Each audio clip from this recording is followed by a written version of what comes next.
यदि हमारे भीतर राम जी का प्राकट्य हो जाएगा, क्योंकि जब राम जी का प्राकट्य होगा तो जो हमें ताप प्रभावित कर रहे हैं, दैहिक दैविक भौतिक ताप, इनको दूर करने के लिए सीता मैया शीतल छाया बनकर वरद में हस्त रख देंगे। त्रेताप की ज्वाला अपने आप शांत हो जाएगी।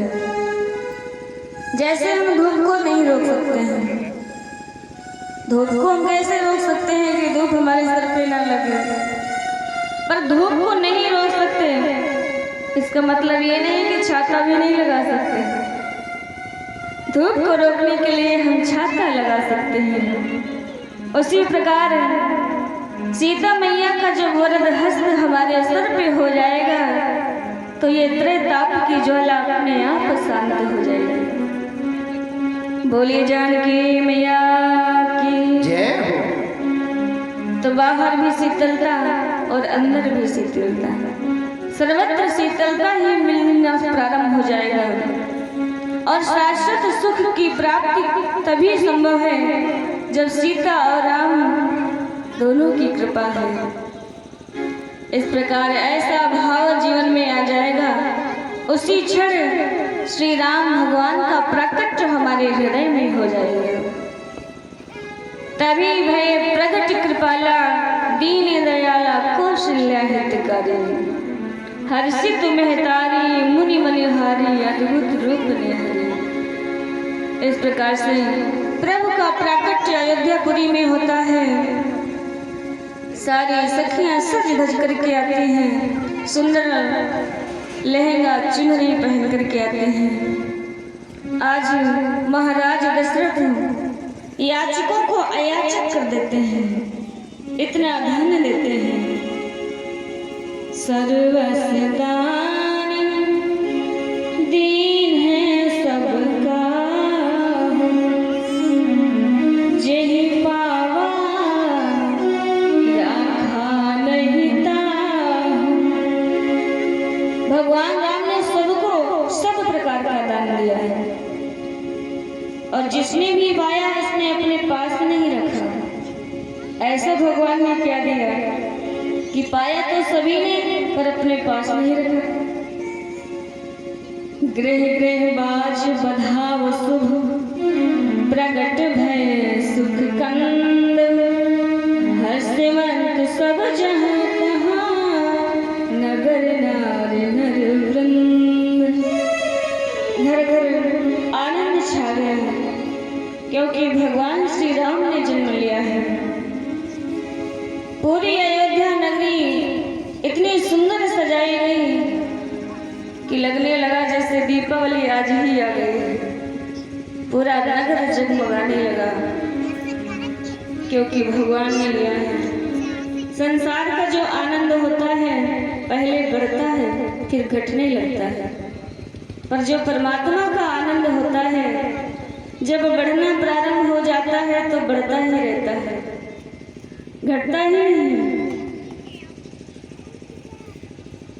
गुरुदेव बोले कि धरो धीर हुए सुत चाले। महाराज दशरथ जी घबरा रहे थे कि मेरे कोई पुत्र नहीं है, पर गुरु कृपा से दशरथ जी के घर में 4 पुत्रों का जन्म होता है।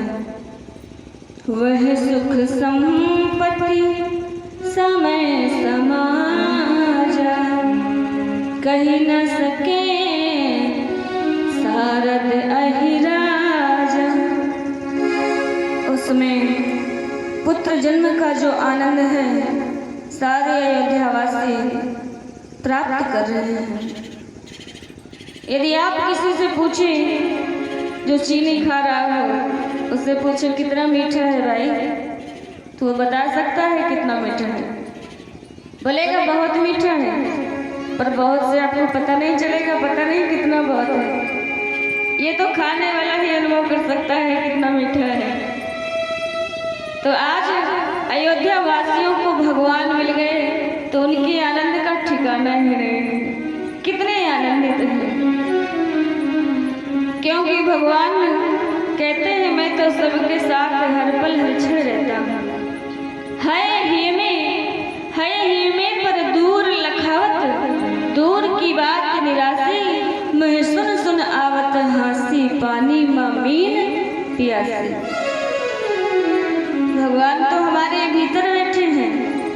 पर योगी जन बाहर ढूंढते हैं।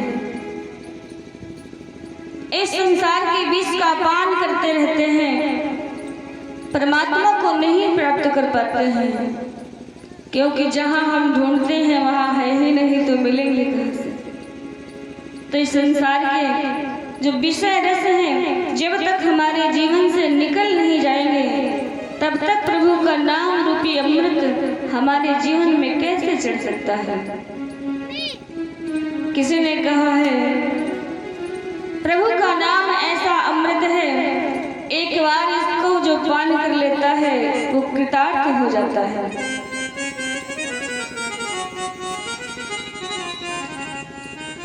अमृत है हरि नाम जगत में, इस छोड़ विषय विष पीना, हरि नाम नहीं तो जीना। हरि नाम नहीं तो जीना, अमृत है हरि नाम जगत में।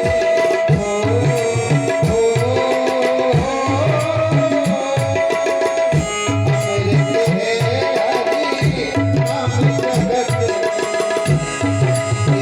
छोड़ के रस पीना। हरि नाम नहीं तो जीना, हरि नाम नहीं तो जीना।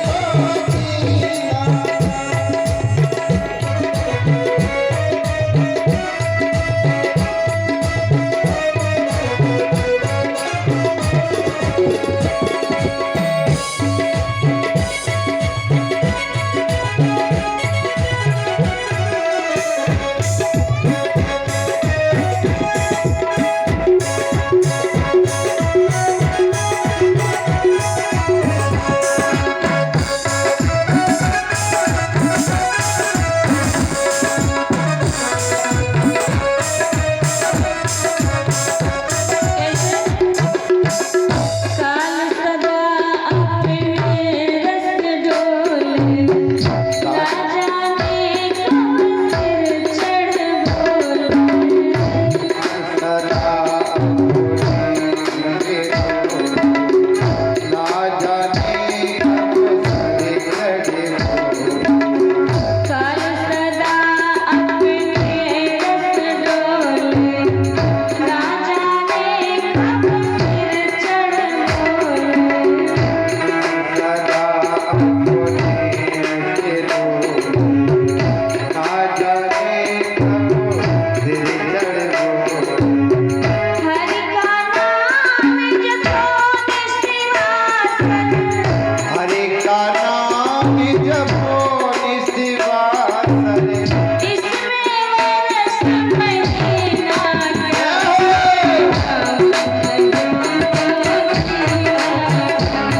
हरि नाम नहीं तो जीना।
कुछ लोग कहते हैं सोमवार को मंदिर में यदि भोले बाबा का मंदिर है तो सोमवार को जाना चाहिए, पर यदि आप मंगल को जाएंगे तो क्या भोलेनाथ नहीं चलेंगे?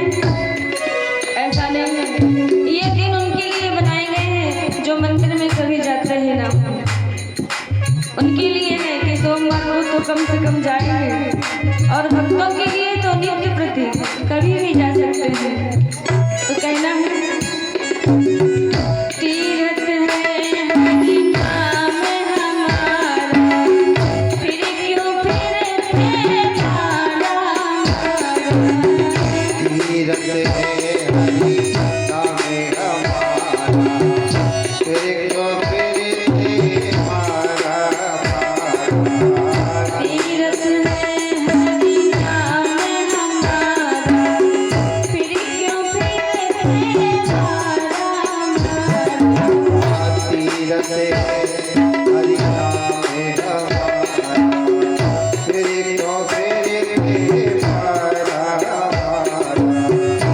और अंत समय जब आता है तो बोलना भी बंद हो जाता है, क्योंकि भगवान कहते हैं जब इतना समय दिया है तब तो तुम मेरा नाम जपे नहीं हो, इसलिए तुम्हारी वाणी ही बंद किए रहता हूँ। तो पहले से ही भगवान बोलना बंद करवा देते हैं, इसलिए बचपन से भजन करना चाहिए। अंत समय हरि नाम न आवे, अंते समय हरि नाम नामे, अंत समय हरि नाम न आवे, अंते समय हरि नाम नामे। काशी और मदीना हरि नाम हरि नाम नहीं तो जीना था, हरि नाम नहीं तो जीना था। नहीं तो जीना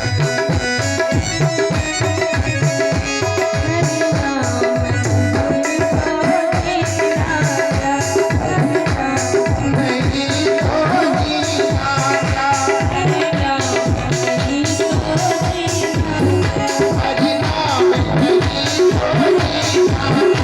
हरि नाम नहीं तो जीना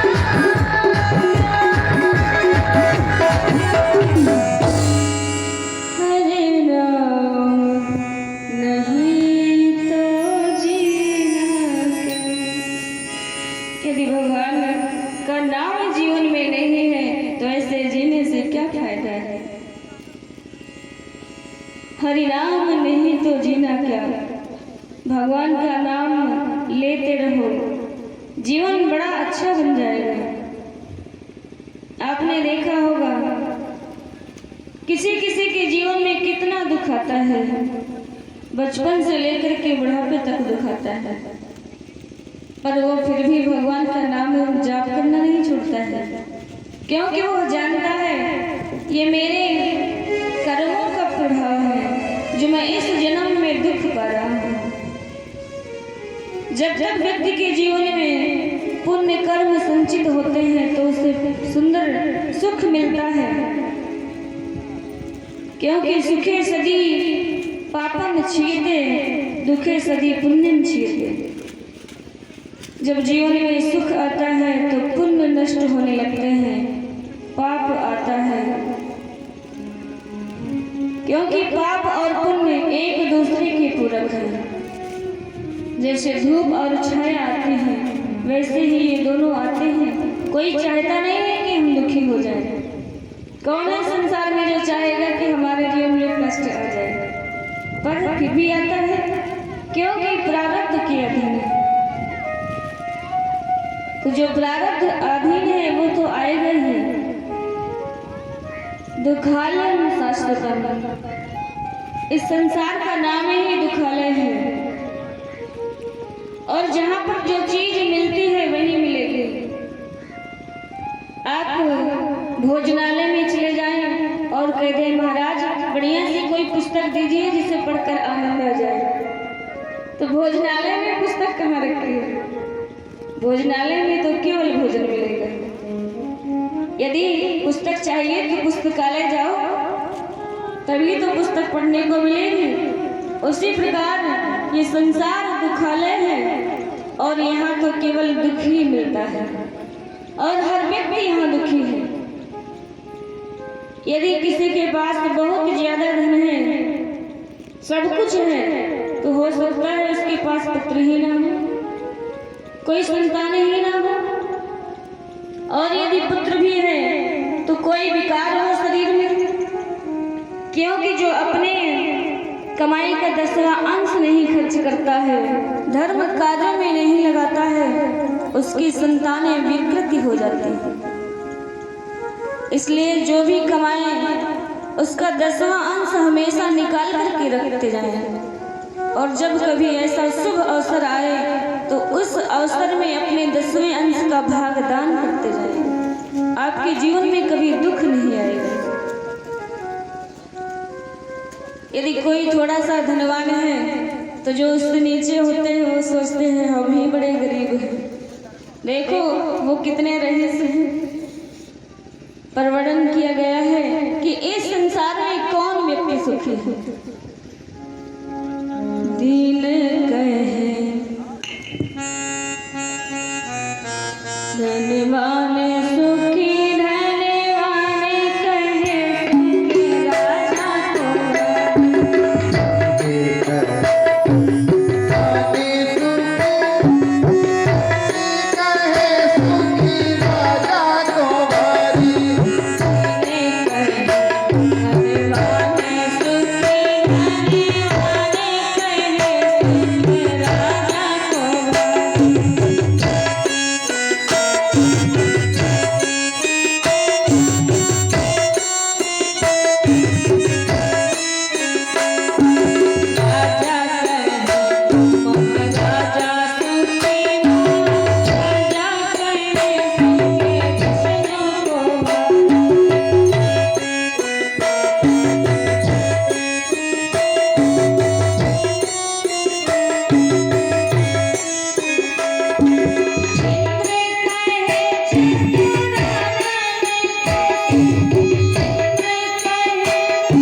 सुखी केवल वही है जिसे अपने इष्ट पर विश्वास है, अपने राम पर भरोसा है। जहाँ पर व्यक्ति को विश्वास हो जाता है फिर उसे भटकने की आवश्यकता नहीं रह जाती है।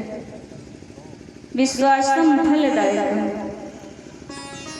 यदि आपको कहीं जाना हो सफर में और आपको रास्ता भी ना मालूम हो, आप किसी टैक्सी वाले के साथ बैठे हैं और आपको बड़ा लंबा सफर करना है,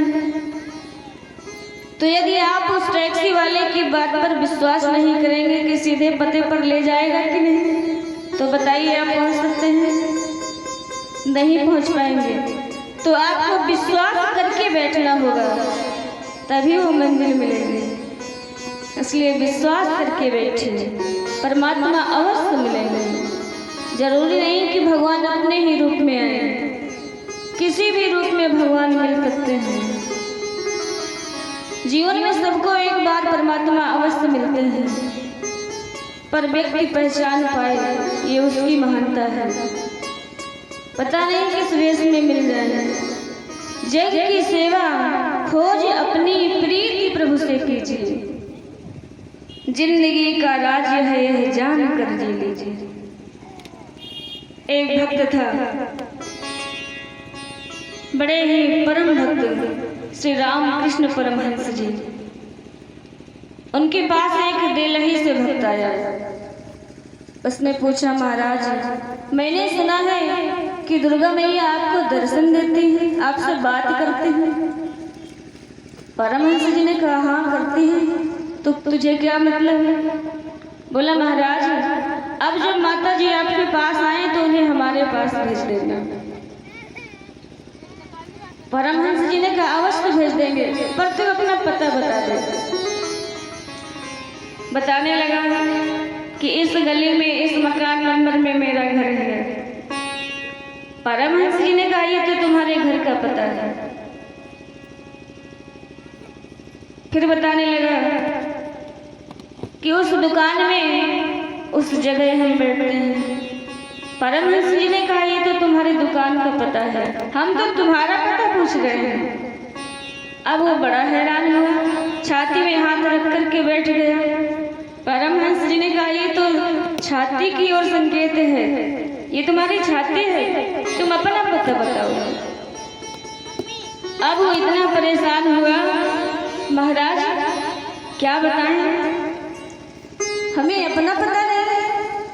परमहंस जी ने कहा, जिस दिन तुझे अपना पता हो जाएगा उसी दिन माता तुझे तेरे सामने प्राप्त हो जाएगी। बोलिए राधा कृष्ण भगवान की जय हो।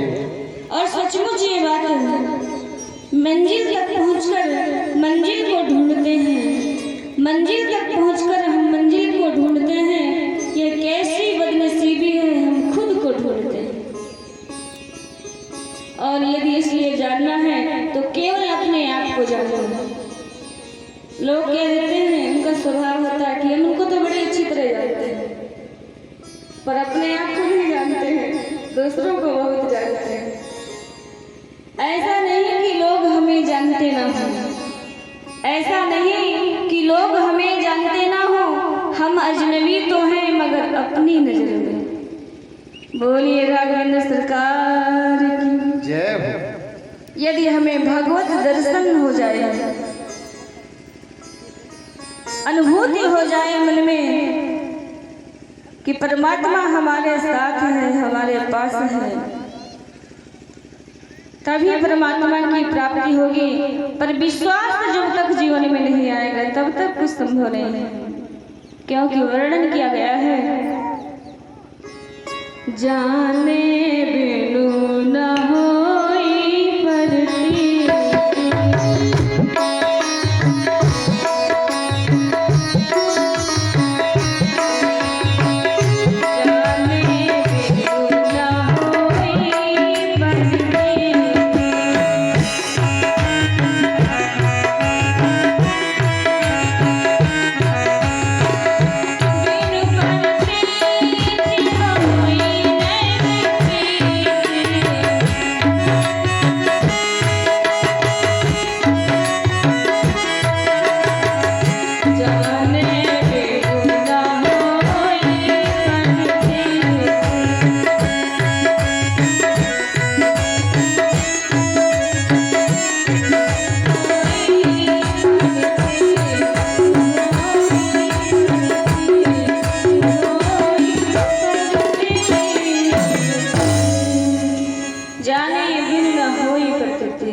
जब तक हम जिसके बारे में जानेंगे नहीं, जिसके बारे में हमने सुना ही नहीं होगा, उससे प्रेम कैसे कर सकते हैं?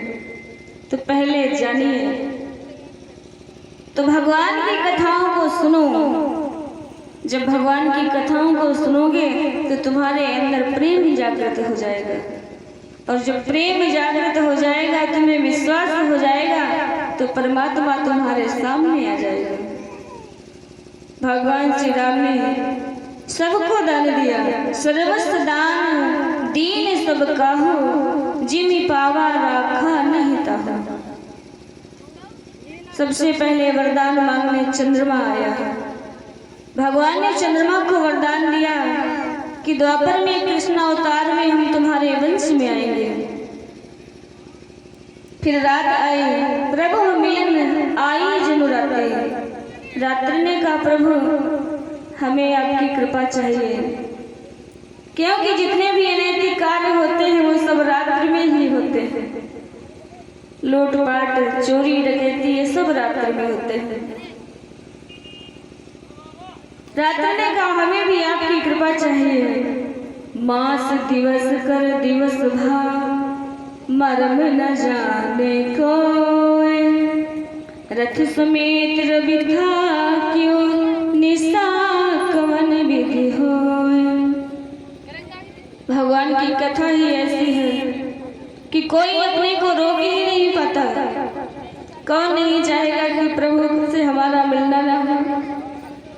अगर धूप जनु बहु अंधियारी, उड़े अबीर मनम अड़ुरारी। मंदिर मणि समूह जन तारा, गृह गृह कलश सो इंदु उदारा। भवन वेद ध्वनि अति मृदुवानी, जन खग मुखर समय सुख सानी। रात्रि का आगमन होता है। अगर धूप सारे लोग अपने अपने घरों में जलाते हैं, हवन करते हैं, और हवन से धूप जलाने से इतना धुआं निकलता है कि बिल्कुल रात जैसा हो जाता है। रात्रि को अवसर मिल जाता है आकर के प्रभु के पास प्रभु के दर्शन करते हैं। भादव की तिथि अष्टमी, कृष्ण पक्ष अर्धरात्र। भगवान ने रात्रि को वरदान दिया, द्वापर में धरियो जन्म, जाग रात हर साथ। हम तुम्हारे पास भी आएंगे, द्वापर में हम कृष्ण अवतार लेंगे, तब तुम्हारे समय में ही अवतार लेंगे। अब अयोध्या में तो इतनी रोशनी थी, इतनी चमक थी, लेकिन जब धूप अगियारी हुई तो अंधेरा छा गया। रात्रि को प्रभु वरदान दे देते हैं। रात्रि भगवान को प्रणाम करके चली जाते हैं। गृह गृह कलश सो इंदु उदारा। मंदिर के शिखर पर जो स्वर्ण कलश लगे हुए हैं, चंद्रमा की भांति चमकते हैं। जब सूर्य ने ये देखा तो आश्चर्यचकित होकर रह गए। सूर्य सोचने लगे कि अयोध्या में आज दो सूर्य आ गए हैं क्या? एक तो मैं हूँ और ये दूसरा कहाँ से चमक रहा है। सूर्य देवता आते हैं प्रभु का दर्शन करने। जैसे ही सूर्य देवता आए, 1 महीने का एक दिन हो गया। सूर्य देवता तो दर्शन ही करने में लगे हैं। उनको याद ही नहीं कि हमको जाना भी है। जो किसी ने नहीं जाना तो गुसाई जी ने संकेत कर दिया है गुरु की कृपा से। रामचरित मणि माणिक, गुप्त प्रकट जहे जो जहि खानिक। गुरु की कृपा से सब कुछ जाना जा सकता है। गुप्त चरित्र भी गुरु की कृपा से व्यक्ति जान सकता है। गुरु को बहुत श्रेष्ठ बताया गया है। गुरु गोविंद दो खड़े काके लागो पाया, बलिहारी गुरु आपड़े गोविंद दियो बताया। भगवान कहते हैं पहले गुरु को पूछिए, क्योंकि गुरु ही मेरी ओर तुम्हें लेकर के आता है। अब तो सारे अयोध्या में उत्सव आनंद ही दिखाई देता है। घर घर में आनंद हो रहा है और सारे अयोध्या वासी कहते हैं घर घर आनंद छाया अयोध्या नगरी में। घर घर आनंद छाया अयोध्या नगरी में। घर घर आनंद छायो अयोध्या नगरी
अयोध्या का उत्सव देखते रहे। वो सोचते हैं कि अगर हम आगे बढ़ जाएंगे तो अवध पीछे रह जाएगा। क्या करें, खड़े ही रहे, क्योंकि ऐसा शुभ अवसर इतने दिनों के बाद आया है और यदि मैं आगे बढ़ जाऊंगा तो ये अवसर पीछे चला जाएगा।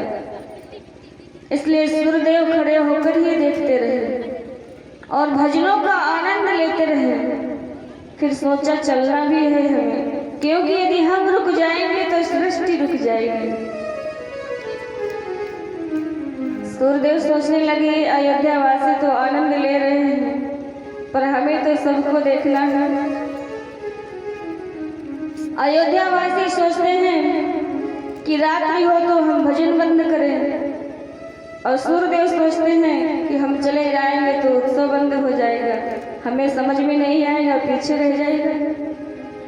न रात्रि आ रही है न सूर्य देवता जा रहे हैं। इतना आनंद बरस रहा है अवध में।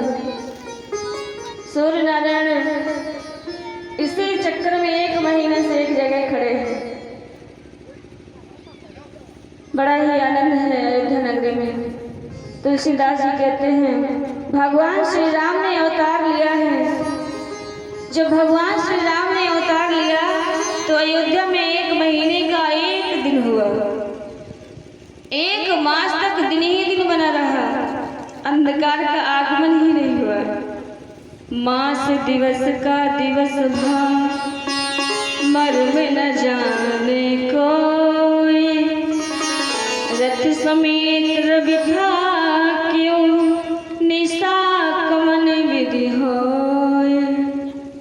इस प्रकार से 1 माह का 1 दिन हुआ। और दूसरा पक्ष भगवान भी सोचते हैं कि हम आनंद देने के लिए ही आए हैं, क्योंकि हमारा जन्म ही भक्तों को आनंद देने के लिए, उनका कल्याण करने के लिए हुआ है। तो इसलिए आज हम सबको आनंद ही देंगे। भगवान कहते हैं प्रथम भगवती संतन करि संगा, दूसर रति मम कथा प्रसंगा। अयोध्यावासी भगवान के भजन में आनंद में मग्न हैं। इस प्रकार से सूर्यदेव 1 महीने बाद प्रणाम करके जाते हैं। 1 माह सूर्य नारायण अयोध्या के ऊपर बने रहे। भगवान ने कहा सर्वस्व दान दीन सबका हो। इसका तात्पर्य क्या है? भगवान जिस की गोद में गए, क्योंकि भगवान का जो भी दर्शन करने आए थे भगवान सबकी गोद में गए। कौशल्या माता ने सबको दिया गोद में, तो भगवान जिस की गोद में गए सब कुछ दे दिया उसे, और उसकी दरिद्रता का भगवान ने हरण कर लिया। सर्वस्व दान दीन सबका हो, जो पावा राखे न होता। जिसने पाया उसने रखा ही नहीं, क्योंकि भगवान ने सब कुछ दिया और दरिद्रता का ही हरण कर लिया। बोलिए राघवेंद्र सरकार की, बोलिए कृष्ण कन्हैया लाल की जय हो। भगवान शंकर कहते हैं देवी पार्वती, अब मैं तुम्हें एक चोरी सुनाता हूँ। पार्वती जी बोली अच्छा कौन सी चोरी है? आपने मेरे से बताकत नहीं की है, ऐसी कौन सी चोरी कर लिया प्रभु? भोलेनाथ कहते हैं देवी और एक कहानी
भोलेनाथ कहते हैं और एक कहूँ निज चोरी। पार्वती, अब मैं तुमसे अपनी एक चोरी कहता हूँ। पार्वती जी ने कहा, तो क्या प्रभु आप और पहले कभी चोरी कर चुके हो? शिव जी बोले, हाँ देवी, मैं पहले एक बार चोरी कर चुका हूँ। रच महेश निज मानस रखा। शंकर जी ने जो श्री राम कथा रची, रच करके उसे छिपा लिया। किसी को सुनाई नहीं, पर पाए सो समय शिवासन भखा। शिवासन मिला तब देवी पार्वती को सुनाया। ये राम कथा पार्वती मैया श्रवण कर रही है भगवान भोलेनाथ से। और एक कहाँ निज चोरी, सुन गिरिजा अति दृढ़ मति मोरी। पार्वती, मैं तुम्हें एक ऐसी चोरी सुनाता हूँ, इसलिए तुम सावधान पूर्वक सुनना। काग भुसुंडी संगे हम दो, मंज रूप जाने नहीं को। हम और काग भुसुंडी दोनों लोग भगवान के जन्मोत्सव में दर्शन करने गए। अब हम दोनों ने मनुष्य का रूप बनाया कि कोई जान ना पाए। ऐसे जाते तो सब लोग जान जाते। मनुष्य का रूप बना करके अयोध्या को गए। माने कहा, तो हमें क्यों नहीं ले गए? भोलेनाथ बोले, देवी, जब आप पिछले जन्म में सती थी, आपको कथा सुनाने ले गया था तो आपको संदेह हो गया था, तो आपको शरीर त्यागना पड़ा। इसलिए मैं तो बड़ा डरा हुआ था, इसलिए मैं तुम्हें नहीं ले गया। कहीं उस बार तो बड़के राम जी थे, इस बार छोटके राम जी हैं, फिर न संदेह हो जाए तुम्हें, इसलिए मैं तुम्हें लेकर के नहीं गया कि फिर से न तुम्हें मोह हो जाए तो फिर शरीर छोड़ना पड़ेगा। भोलेनाथ कहते हैं, देवी, हम दोनों के इष्ट हैं प्रभु श्री राम। प्रभु के बाल रूप का दर्शन करने के लिए हम गए। माने कहा, तो कहाँ घूम रहे थे? भोलेनाथ कहते हैं, परमानंद प्रेम सुख फूले, परमानंद प्रेम सुख फूले।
पर एक दिन काग भुसुंडी जी ने कहा, प्रभु, भगवान ने जन्म ले लिया है, चलिए चलकर उनका दर्शन करते हैं, उनके बाल स्वरूप का दर्शन करना है। तो बोले, ऐसे जाएंगे तो कोई अंदर प्रवेश ही नहीं करने देगा। मनुष्य का रूप बनाते हैं, पर मनुष्य का रूप बना करके जाएंगे तो भी शायद प्रवेश न मिले, तो क्या करें? बोले, जादूगर बन जाते हैं। भगवान भोलेनाथ जादूगर बन गए और काग भुसुंडी जी बोले, मैं आपका शिष्य बन जाऊंगा, क्योंकि जादूगर का एक चमचा होता है साथ में। बोले, हम आपकी चमची बन जाएंगे। कौशल्या माता के भवन के पीछे बड़ा मैदान है, वहीं खेल दिखाएंगे। हो सकता है कौशल्या माता आवाज सुनकर राम जी को गोद में लेकर के आ जाए। तो शायद झरोकों से झांकने लगे। भगवान भोलेनाथ ने कहा सजेशन तो तुमने बड़ा सुंदर दिया है, चलो यही करके देखते हैं। अब तो भगवान भोलेनाथ के पास तो वैसे भी जादूगर का पूरा सामान रहता है, डमरू भी साथ रहते हैं, त्रिशूल भी साथ है, डमरू बाघंबर त्रिशूल सारा सामान भगवान भोलेनाथ ने प्रकट किया। कागभूषण जी को शिष्य बनाया, अब प्रचार प्रसार करने लगे और कहते हैं ऐसा जादूगर आया है कि जो भी इनकी कला का एक बार दर्शन कर लेगा आनंदित हो जाएगा। और कागभूषण जी कहते हुए जा रहे हैं क्या, मेरे भोले बाबा को, हम जादूगर हैं पर हमारे भोले बाबा को ऐसा वैसा मत समझना। मेरे भोले बाबा को अनारी मत समझो, मेरे भोले बाबा अनाड़ी मत समझो, मेरे भोले बाबा को अनाड़ी मत समझो, मेरे भोले बाबा को, मेरे भोले बाबा को अनारी मत समझो, मेरे भोले बाबा को अनाड़ी मत समझो।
कागभूषण जी ने एक गीत गाया, मेरे भोले बाबा को अनारी मत समझो।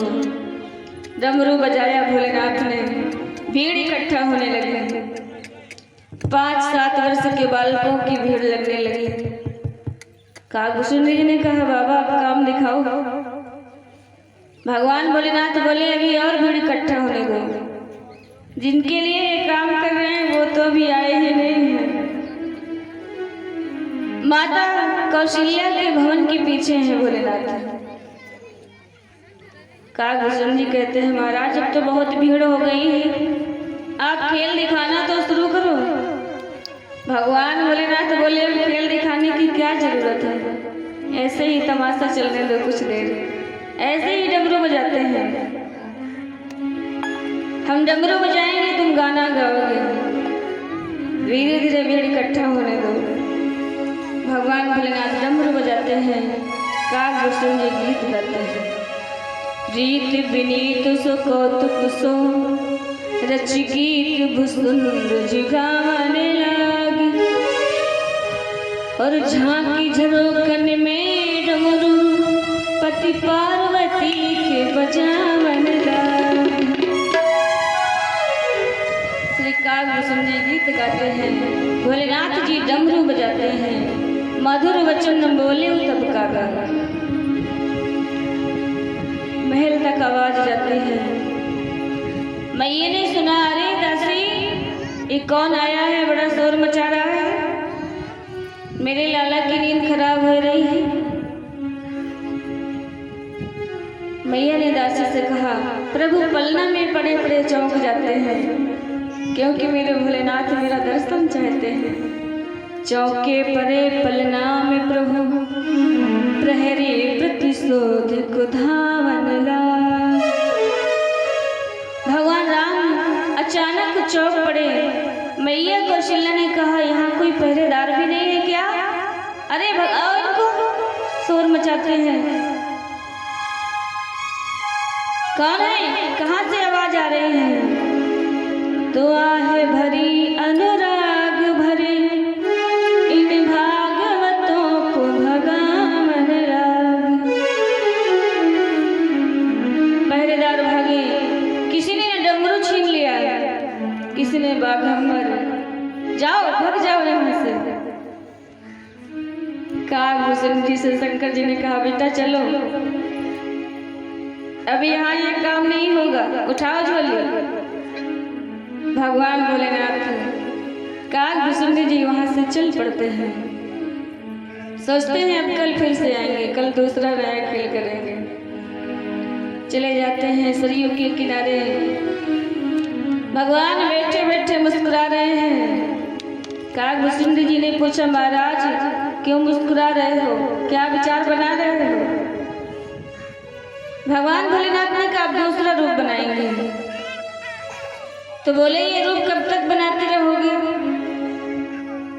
भगवान भोलेनाथ बोले, जब तक दर्शन नहीं हो जाएगा तब तक ये रूप बनाते ही रहेंगे। बताऊं तुम्हें श्याम कि पूछिए तो मैं बहुरूपिया हूँ, तरह तरह के स्वांग बनाता हूँ, और पता नहीं मैं ऐसे स्वांग रचाता रहूं किस स्वांग पर मेरे प्रभु रीझ जाए, कब आपकी प्रसन्नता हो जाए, कब आपका वरदान मिल जाए। इसलिए है प्रभु, जब तक आप मिल नहीं जाओगे मैं ऐसे ही करता रहूंगा, क्योंकि कहा गया है, यदि नाथ का नाम दया निधि है तो दया भी करेंगे कभी ना कभी। भगवान अवश्य दया करते हैं, कोई एक बार उन्हें अपना बनाकर तो देखे। सीताराम सीताराम भगवान भोलेनाथ रात भर जपते रहे। सवेरा हुआ, भगवान शंकर ने कहा, कागभूषण जी से चलो, अब फिर से तैयारी करते हैं। आदि